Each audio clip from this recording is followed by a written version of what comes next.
လောကမှာတယောက်တည်းနေတာဟာတော့အေးချမ်းမှုအရှိဆုံးလို့ပြောအောင်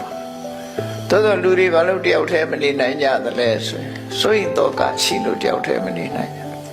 မျိုးတွေးတယ်တယောက်တည်းနေရင်နေမကောင်းရင်ဘယ်လိုလုပ်မလဲဆိုအတွေးပဲဒါကြောင့်တယောက်တည်းမနေနိုင်ကြဘူးနှစ်ယောက်နေတော့ရောလို့ဆိုနှစ်ယောက်နေတော့လည်းမတည့်ပြန်ခက်တာတယောက်တည်းနေကြတော့လေကြောက်တယ်နှစ်ယောက်နေတော့မတည့်ဘူးအဲ့ဒီကြားထဲမှာလူဟာဘဝမှာဆုံးဖြတ်ရခက်ခဲကြတယ်နှစ်ယောက်အတူနေပေမဲ့လို့ကြောချင်းပေးပြီးတော့တယောက်နဲ့တယောက်စကားမပြောတဲ့ပုဂ္ဂိုလ်တွေအများကြီးပဲနော်မိသားစုထဲမှာကိုရှိရနေချင်းဆိုင်ပြီးတော့တောင်စကားမပြောဘဲနဲ့နှစ်ယောက်အတူနေတာတွေရှိကြတယ်ဘယ်လိုအတွေးနဲ့ဘယ်လိုနေကြသလဲတော့မသိဘူးနော်တယောက်တည်းနေပြန်တော့လေမနေရဘူးမနေချင်ဘူးနေတော့နှစ်ယောက်အစမြပြေတဲ့ဘဝမှာနှစ်ယောက်နေတာကြတော့ဟို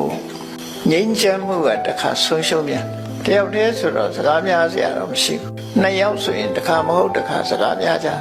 ရှမ်းဖြစ်ကြတယ်ပေါ့နိုင်ငံခြားလူတွေလည်းဒီတိုင်းပဲမထူးဗမာတွေဗုဒ္ဓဘာသာတွေမှမဟုတ်နိုင်ငံခြားလူတွေလည်းတယောက်တည်းနေခြင်း leave me alone လို့အော်တာသူတယောက်တည်းနေမယ် leave me alone ဆိုပြီးတော့အော်တယောက်တည်းနေပြန်တော့လေလုံးလီးဖြစ်တယ်ကြောက်ပြန်တယ်နော်လုံးလီးဖြစ်လာတော့ဘာဖြစ်တော့ဆိုဟိုတယ်လီဖုန်းဆက်ဒီတယ်လီဖုန်းဆက်ဖြစ်လာပြန်တယ်တယ်လီဖုန်းဆက်ခေါ်တော့လာတော့တဲ့လာလို့ဆိုမတဲ့ပြန်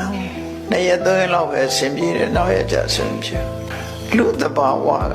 တွေးစားရအခက်ကြီးပဲအဲ့တော့လူတွေဟာတယောက်တည်းမနေဝန်းတာလဲဒီစိတ်ပဲ